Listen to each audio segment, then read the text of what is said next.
So we reached the last talk of the day. Thank you for making it. Thomas from NTU Singapore will present the Open Cryptanalysis platform. Thanks a lot for the introduction. Yeah, so the good news is you can sit back and relax. I just need 5% of your brain for this presentation, so it's nothing technical. It's just an update on where we are about this tool. So now we have a name, OCP. It's still negotiable, by the way. So Open Cryptanalysis platform. To give some context, so I thought about 1 year ago that it would be good to have a tool for which the entire community could actually contribute. We have a lot of experts in integral attacks, differential attacks, linear, differential linear, etc. Maybe everyone is working on his own thing, building his own tool. I think it would be good to have this platform where we can all contribute and provide this tool so that then people can update, improve, test, benchmarks, etc. So a lot of the things I'm going to talk today is also thanks to Chening Zhu, who helped me a lot during this past year to implement all the things I will talk. Basically, this today is just an update on where we are. Okay, so the tool is still rough on the edge, of course. We have started doing things, and they will still improve a lot. But it's just to give a rough update of where we are and what we can do, maybe more importantly. So maybe I will go fast on this slide. I mean, we have seen this so many times today, timeline of automated cryptanalysis. So before, we were in the dark age of ad hoc algorithms. And now the Messiah basically came up with MILP models and then SAT models, CP. We even have machine learning now that can help us a bit for the cryptanalysis. And a bit more recently, now we have this more general tools like Tagada, SCADA, CLASP, that can try to harness many different things, many different attacks, and do everything in one framework. One thing that we need to be, I think, clear, sometimes we forget a bit about this, is that the good thing about automated cryptanalysis is that it is convenient, right? Is that you don't spend too much time of your very precious time on building these tools. But usually, ad hoc algorithm usually perform better. If you want to take a particular attack and do your own way of searching differential paths for this particular cipher, it's likely that you will actually do better than this MILP-based or SAT-based, but it will take you a lot of time. So right now, it started with differential linear cryptanalysis, but now, as you've seen, we have a lot more integrated tools for automatic integral distinguisher, cube attacks, meet in the middle. We even have this key recovery starting to be incorporated as well. And the solving time is something important when we look at all this algorithm. It depends on many things. Depends on which framework you use. Will you be using SAT, MILP? It's not always clear which one is going to be better for your use case. It depends on the strategy of modeling. This is actually very important, and many works are about this. For the same problem, you might have a model, but maybe someone will come with a new model doing the same thing, but a bit differently, and it might work much, much better. The solver, so we have listened to a talk today about the possible advances that we can have on solvers and potentially having a dedicated solver for this kind of problems we are looking at. That would be really good. And the type of problem of scale, of course, there are some, if you use more rounds, if you study more rounds, well, it's going to be more complex. So I would like to talk about this platform, Open Cryptanalysis platform, and I would like to first apologize because when I started to talk about this 1 year ago, I tell the community at FSU, I think, RAM session, please join us and we're going to do something great. And then during 1 year, I didn't provide any updates, basically. So I'm really sorry about this. Why this happened is because, well, first I'm lazy, and also because basically we came up with some advances. We started implementing things, and then we thought, okay, maybe for this cipher, it will not work. So we had to think again, do it better, and then iterate again. And every time we thought that, okay, it's not ready to actually bother other people to take a look at what we did and ask them to contribute. I think now we are more ready. Probably there are a lot of things we can do better and change. That's why I would like to have also your input. But that's the reason why we get no updates for 1 year. So what is OpenCP? So OpenCP is a new collaborative cryptanalysis platform. By collaborative, I'll be honest with you, my hope is that some members of the community will help us to build this tool. It's something quite big we would like to do. We will not be able to do it with just 2 people. So we will need the help of a lot of researchers, senior or more juniors. But hopefully it will work. So what it does basically, it generates automatically attacks. Not only models, right? It will be models like MILP sets, etc. But potentially we can also have ad hoc algorithm implemented there as well. And it also generates automatic implementation. That's something I will talk a bit after. So yeah, in collaboration with everyone. And of course, we want it to be free and open source. I don't need to argue, I think, on this. Next point is, to me, very important. I think it's maybe the most important one, is it should be easy to use and contribute. I'm saying this because this is the main reason why I didn't provide any update for 1 year, because every time I came up with one way of defining ciphers, I thought, okay, for this cipher, it's actually not good because it's going to be a pain to define. And I can imagine someone trying to define its cipher like this, and it will not work. It will just give up. So this is not easy. To try to be super generic and still easy to use is not easy. And on top of that, we're like also not easy to use, but also easy to contribute. So if you want to provide new models, play with the ciphers, provide new attacks, it should be also easy for you. Otherwise, the community will not really come and contribute. Basically, what we need here is we need a common language. We need to define what it is. What is a cipher? Like, how do we actually describe it in a generic way? And the same will go for the attacks. What is an attack? What is the framework we want to evolve in so that it's still generic enough, but powerful enough, but easy to use? So I think the main point is modularity here. I will describe a bit what we did so far. It's nothing crazy. It's pretty simple, but we try to keep as much as possible this modularity, and I think this is what will make it very powerful in the end. It should be easy to install because I'm very not a very geeky person, so sometimes for me installing a lot of different, like for me installing Sage, I had problem installing Sage, for example. I have no shame to say that. So we try to really stick with minimal use of external tools. Right now, if you use OCP, you just download the code on GitHub. If you have Python, basically that's it. You will just need to install maybe three packages using pip, and that's it. I mean, you don't have to use anything else for the moment.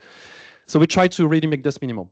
We start simple because it's a big project. We cannot go and have all the attacks already there. So we start with something simple, differential, and then we will try to grow. The goal is important. So I think even if it's not OCP and even if it's not something else than OCP, we need that. I think we need a platform for all of us for which we all agree on. And that's platform for testing and benchmarking cryptanalysis. I think this would be very useful. Sometimes we compare things which are not really the same. We're not looking at exactly the same problem, but having something well standardized, well understood, and well agreed on, for which we can always test and compare. I think this anyway will be very useful for the community. So the question I was trying to answer is during this year is basically how to define a crypto scheme. So what is the language we need to talk when we actually define a scheme? So I think once we have this, once we agreed on the same language, then there's a lot of things we can build. We have the foundation, and then we can really start building. So what I did so far, so this is the current architecture of MPT. This is basically the core of OCP. So it's coded in Python, okay, because I think that's the most kind of used language and like the simplest one for most people. Of course, it has some limitation, but it's easy to write code with it, etc. So I think it has a lot of advantages. So everything is basically an object, and the two things we started from is, of course, variable class and operator class. So a variable is, for example, 1 bit is one variable, but you can have variables. You can have 32 bits more. Okay, maybe we can have more exotic objects. Maybe about what Leo was saying, some element in some maybe weird field, etc. This is maybe something for the future. Then we have the operators. So operators is basically if you have an S-box, an XOR, and matrix multiplication, modular addition, whatever. It can be more abstract things. It could be an operator is an IS round, for example. This is also possible. Okay. So an operator basically takes some inputs, variables, and it will output some variables. And then we have something called the model version. I will talk a bit more after, but it's important. Also, of course, we have some ideas. Everything is structured so you can access it very easily. Now, from variables and operator, we will define a state. A state is basically a function. Can be a permutation or not. But what it is basically just it's independent. So basically, it will make its own computation, and it doesn't need like external stuff. Okay, so that's what a state is. Now, from a state, you define a primitive. So, for example, a state could be the internal permutation of Simon, for example. Now, from states, you can different states. You can then build your primitive. So, for example, block cipher. So, block cipher, to my perspective, in this case, will be you have an internal state. I mean, most of the block cipher we use today. You have internal state, which is a state like this. You have a key schedule, so which computes, which evolves after many rounds. And then you have a key extraction, sub-key extraction, which is itself a state as well. So for example, a block cipher will be defined like this. Then you can define maybe a stream cipher, you can define a tweakable block cipher, fork cipher, whatever you want. Now this is when we look at inside the state, how it is defined. And maybe that's what I mean mostly by the common language. And here there is a decision that we took, and I think it's important, is the fact that we force the state to be basically defined by a succession of rounds, and each round to be a succession of layers. So this means that we're going to have a lot of redundant variables. So really a lot. There's going to be a lot of variables. There's going to be equal when you look at the modeling. But this is done on purpose. It's not a problem. It's actually, to my perspective, I think a very good advantage. So why it's an advantage? Because when you're going to be doing attacks, every time you want to come up with a new attack and you have, you want to force some particular variables to have some particular constraint, or you say, oh, maybe that operator, I would like to have this kind of behavior, and that one I want to have this other behavior. You don't want to spend a lot of time searching where is this operator, what is his name or whatever. So everything should be very easy to index. Okay, so this is what we try to do here. You can basically access by just telling which round, which layer, and which position in your many words, you can access exactly the variable you want. And the same goes for the operator. Okay, so that's why you have this kind of structure. So one example is AES, for example. So let's take AES because everybody knows it. So AES has 10 rounds. In my own view of AES, it has 4 layers because you got subbyte, shift row, mixed column, and add constant or add key, depending what you're looking at. 16 variables of state and 8-bit each for each variable. When you look at, can I show the modeling that it gives you? So this is an example of the modeling of 10 rounds of AES. So this is 10 rounds of AES. Okay. This is basically the internal state part. This is basically the key schedule, and this is extra words I need for my computation. Okay. The nice thing, to me, is not to compare different tools. I think all tools are different advantages. It just depending on the choice you make, then you have some advantages, some of the drawbacks. What I wanted as an advantage here is that it's simple to use, again, and simple to contribute. So when you compare, for example, for Tagada, where you have 3 rounds of AES, which is very complex, right? You remember this drawing. In our case, even 10 rounds, you still maintain this structure. You can see that many of the variables, they are redundant. Many of the variables are actually just equal to each other, etc. But you, as a cryptanalyst, when you want to work with this, it's going to be much closer to what you actually know, what you actually use. And for example, if you want to force a certain difference in here, a certain difference in here, inside, well, it's super easy for you. Just use indexing and that's it.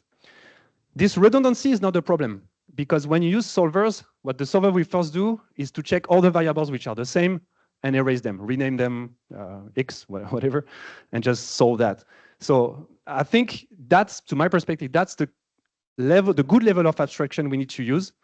And instead of having something that is closer to the solver itself.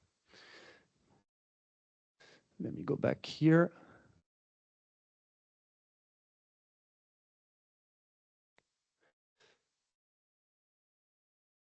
All right. So what do we have now? So let's say you want to define your own cipher. This is basically what you have to do. This is an example for spec on top or skinny here. Okay, I'm too short to do spec, so I will do skinny. We don't see so much. Maybe I should, I don't know. Can you read more or less? Or I'm not sure. No, I cannot read. Damn it. Okay, I will do, never mind, okay, I will just show you roughly what it does, okay?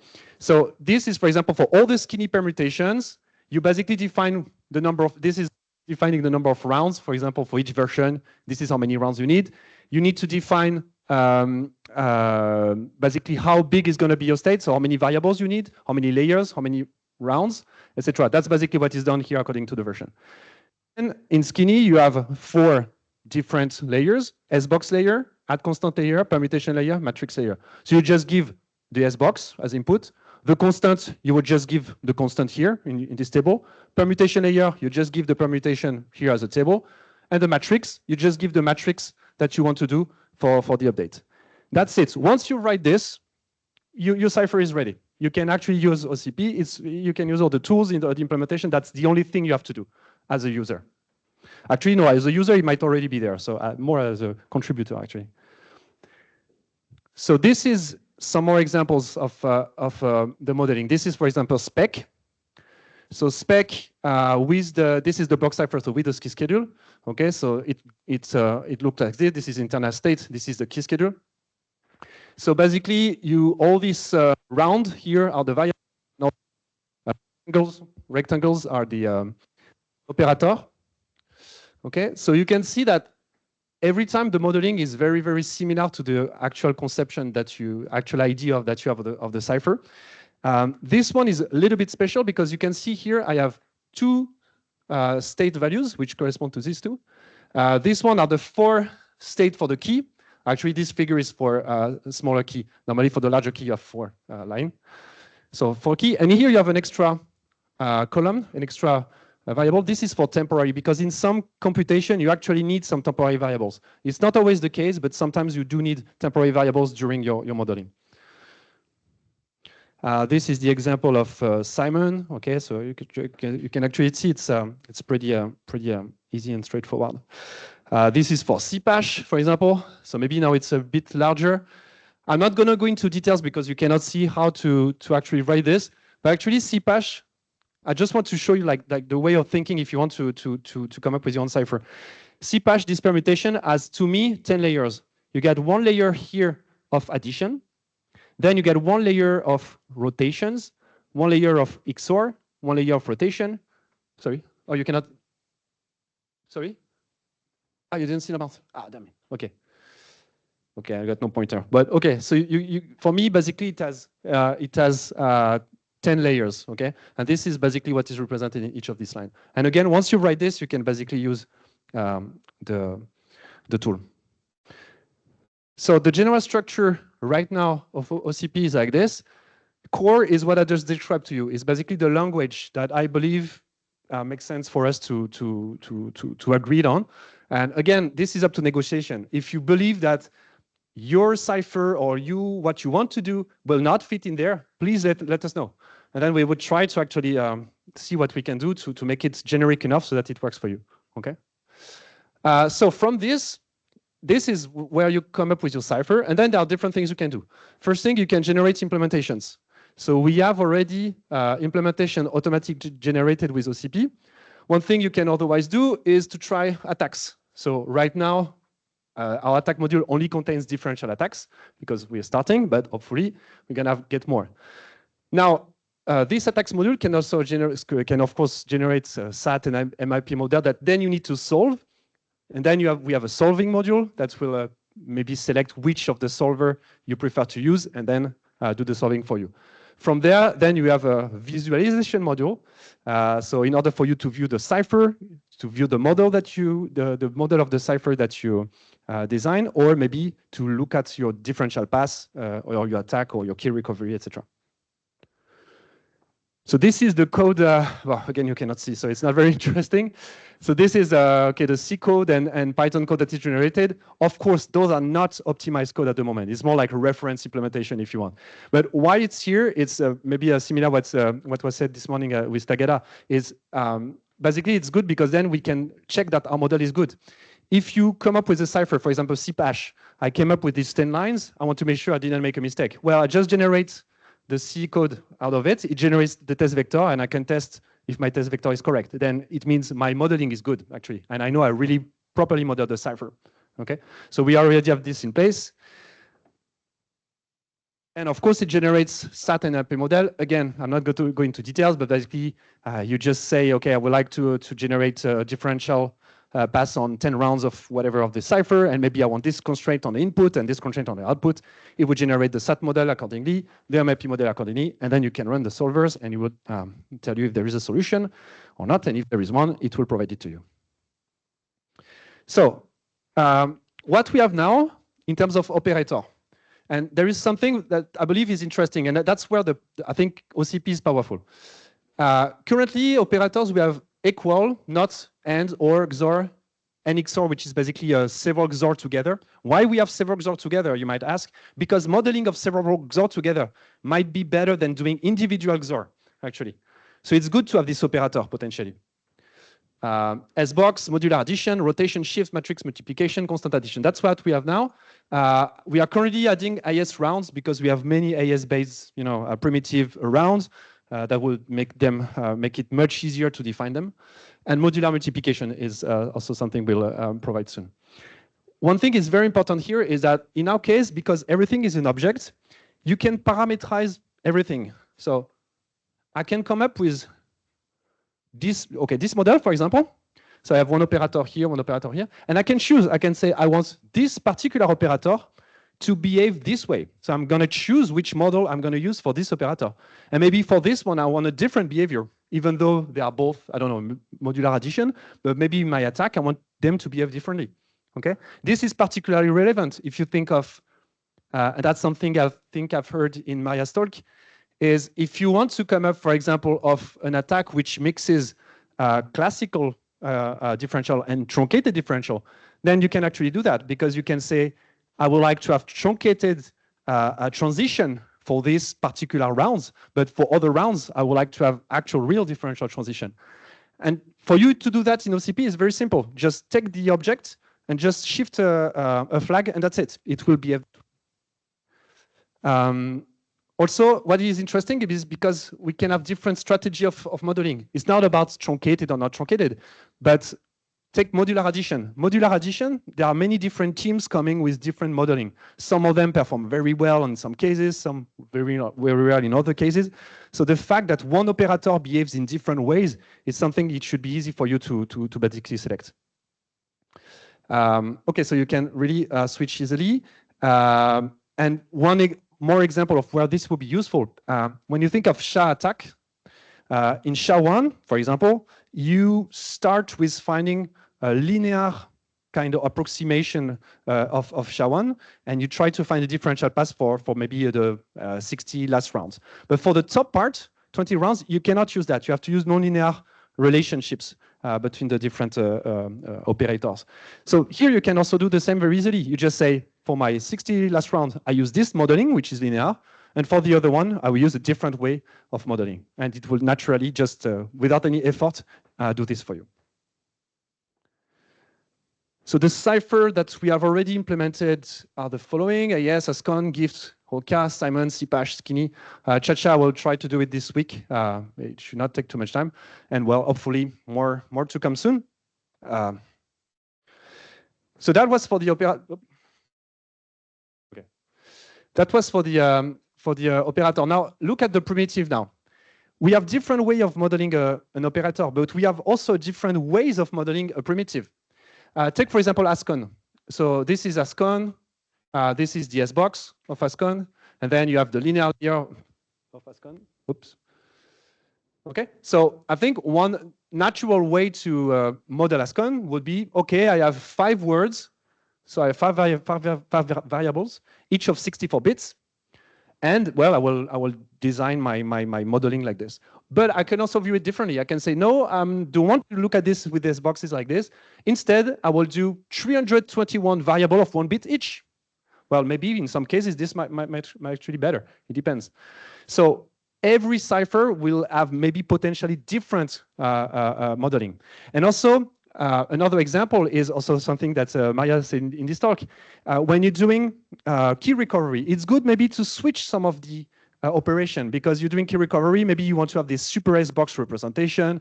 Maybe you want to have like push some some key addition somewhere else and change a bit the operation. Well, that's something you can do. You can just change for some of the rounds your representation, and it will basically do just that. So currently, what OCP can do is differential cryptanalysis only for the moment, okay? So we can generate a differential pass in single or related key. We can also handle truncated differential pass, single or related key. And it generates automatically the test vector. Make sure your model is correct. You can check with your with the test vector. So what is coming soon, what we try to do in the coming months, linear cryptanalysis, not extremely complex one, but at least the simple version of it.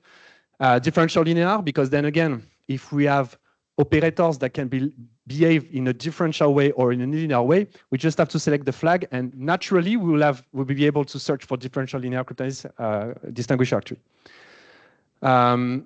Maybe also other improvements for when we do the search, like mastery branch and bound, which is really useful because it makes things much faster, and additional modeling of the operator, etc., etc. But here, of course, I'm calling for your help. If you're willing to help us, please help us to include more attacks, more model, especially if you are specialized in one area, you are the expert in extremely complex, impossible differential or whatever.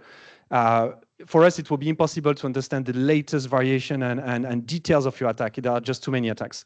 So that's really, it will be good for us that if you can come and try to implement your attack in our framework.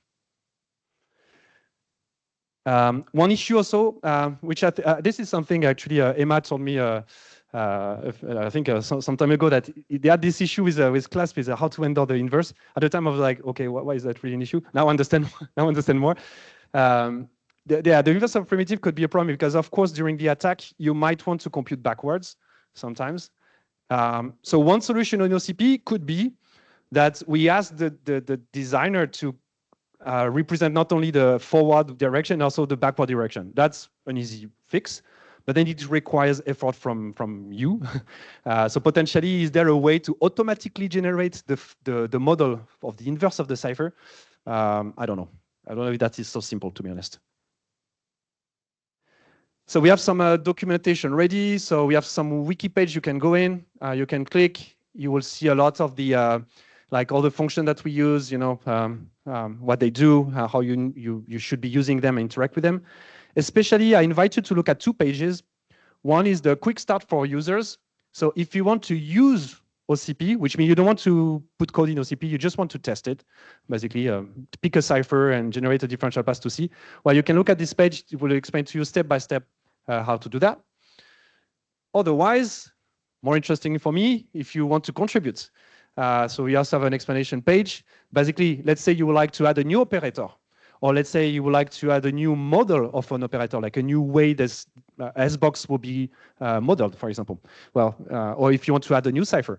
This page explains how you're supposed to do it. But of course, in case you have any question, just send us an email. We'll be very glad to help. So I'll go very quick, but maybe that's the most important part of the talk is what we can do now. So the to-dos and to give a bit of perspective. So first, for the core OCP, which is again the language which we potentially should all be using to discuss.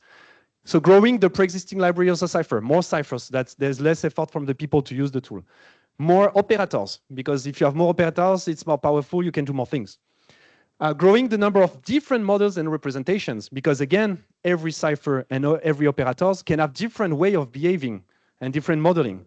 So it's not because IS is already there that we should be happy, but we can also think of, oh, maybe I find a new way to model IS. I actually like this, might be better, okay? So this is also what we are looking for. Conversion between variable types. This is something that I believe will be a problem at some point, because in some cases, I believe that for some model, we need to jump from weird type of variables to other weird types of variables, and we will need to define operators to do that. For the moment, I think we don't need it, but I can foresee that in the future we might need. What about operating modes? Right now, the primitives is block cipher, stream cipher, etc. So how do we do modes? Do we add another line here, and then from primitive we have modes? That's, to me, think would be the most natural thing to do, but it looks a bit long-term to me to have operating modes to be included there. For the attack models, so this is where we're looking for the most help and contribution.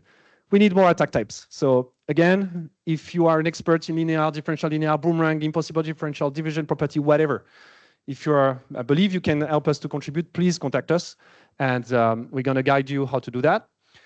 Key recovery phase. So this is something we have started working on. We are trying to adapt actually AutoGuess tool from Maria and Hossein, because it will be, I think, a very good addition basically to the sub-tools that we have available so that we can then use it for key recovery.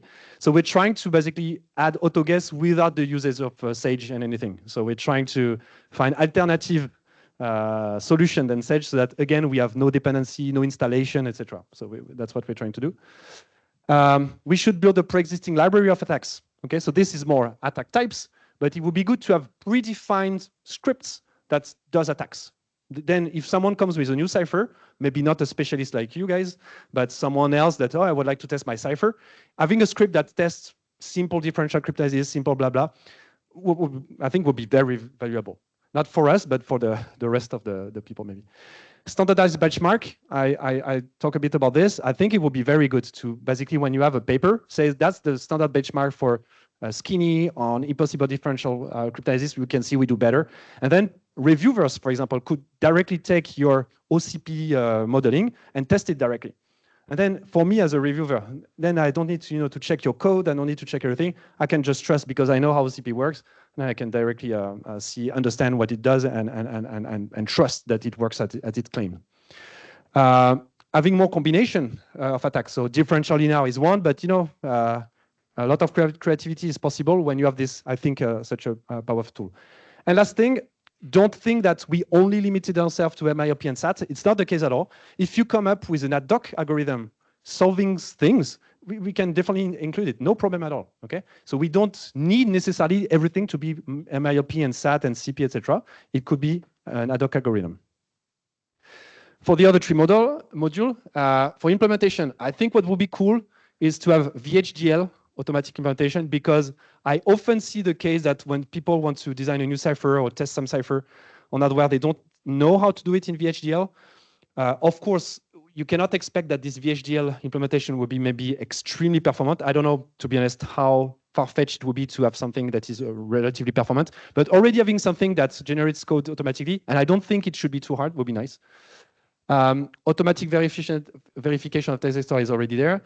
So fastest implementation, that would be nice. So now that we have a cipher defined, could we do fast implementation? Maybe not the fastest, but something better than what we do here. That would be interesting. Maybe just for a sub group of ciphers.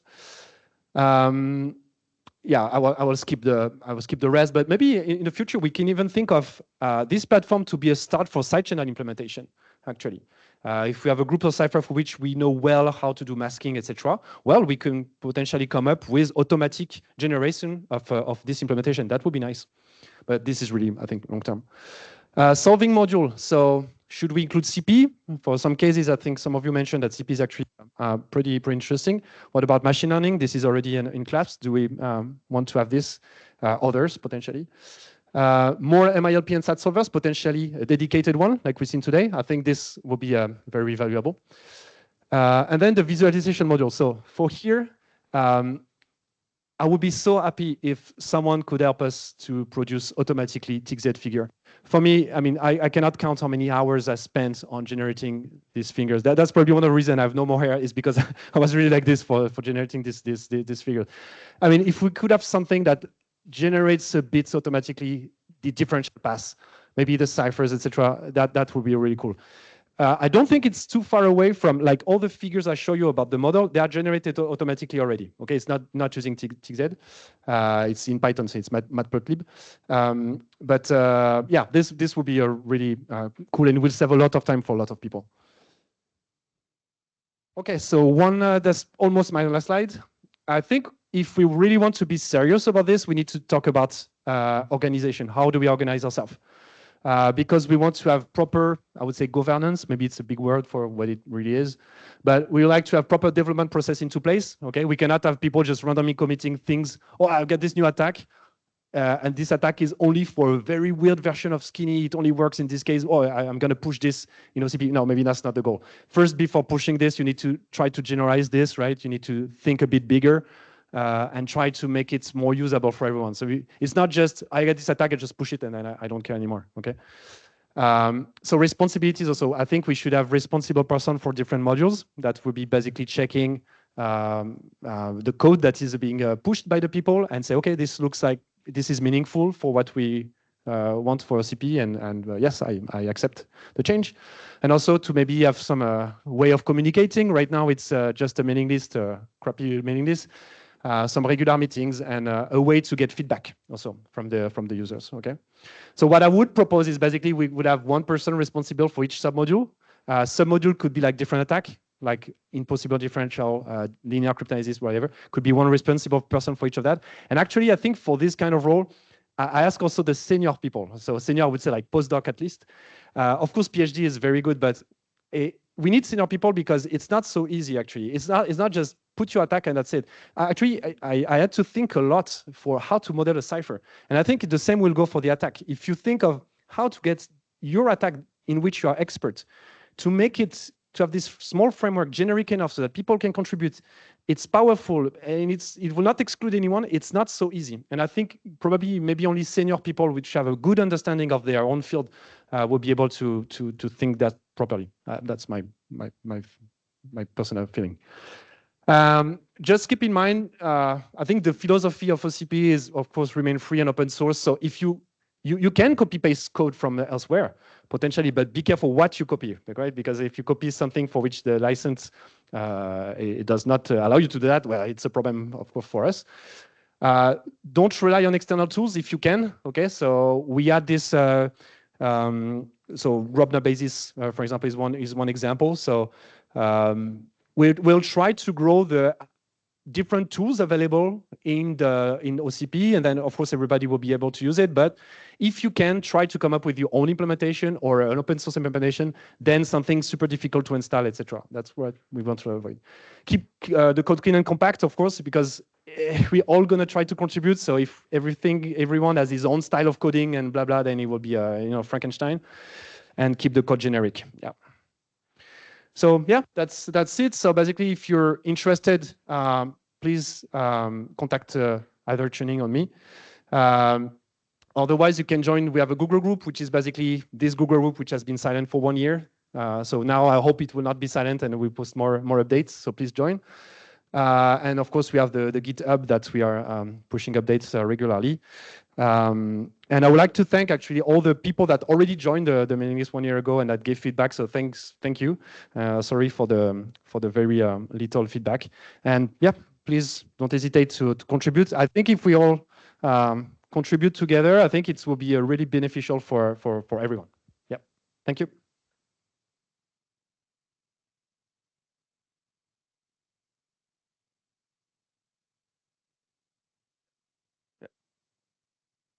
We are almost, well, we are at the end of the workshop. See if you have any question, any comment. Yeah.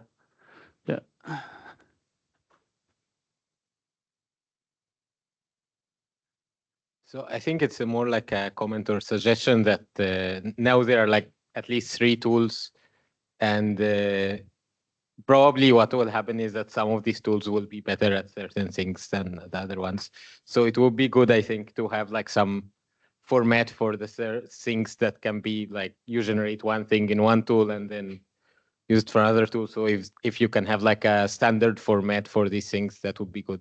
This, for example, like is a situation in hardware where you have like 3 big companies and they all do everything, but most of the time no one uses one company for everything. So you move things around. The other thing is there was, I think, talk also earlier about like toy ciphers. And I think it would be good if these toy ciphers are not really like small ciphers rather than toy ciphers, because like they're actually secure for their sizes. So like small AES, small present, stuff like that, and then demonstrate the attacks on these things. Like when you have small ciphers to demonstrate these things, yeah, if they are actually like have secure properties that are not really secure, but for their sizes it's secure, because then you can use them as to demonstrate also like attacks on modes if you want to work with modes or something like that. So like small a, yes, small present, there are already ciphers like that.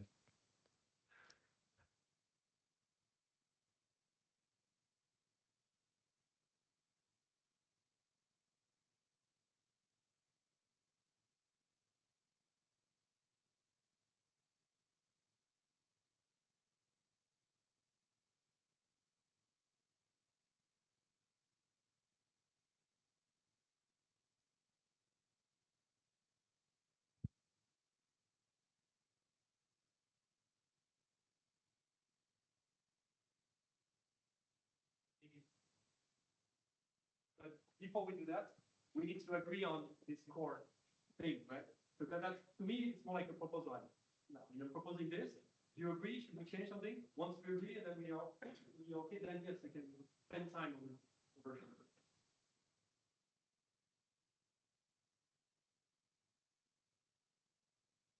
Thank you very much for the talk. So I think the representation of primitive is very important to use this tool.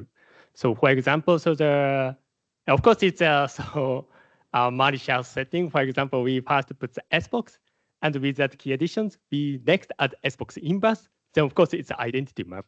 So of course it's a malicious setting, but as a case, more practical case, for example, the new representation of AES key schedule. So the Gatton's Eurocrypt 2021 paper. So there are different representations of the AES key schedule. In that case, do we need another model is required to input the tool?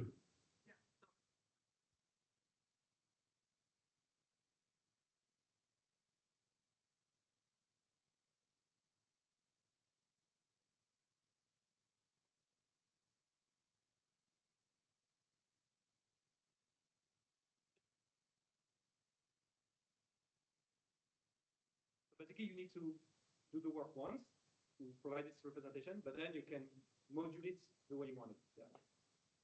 Okay, thanks. Anyone else? So if not, we can thank Thomas again.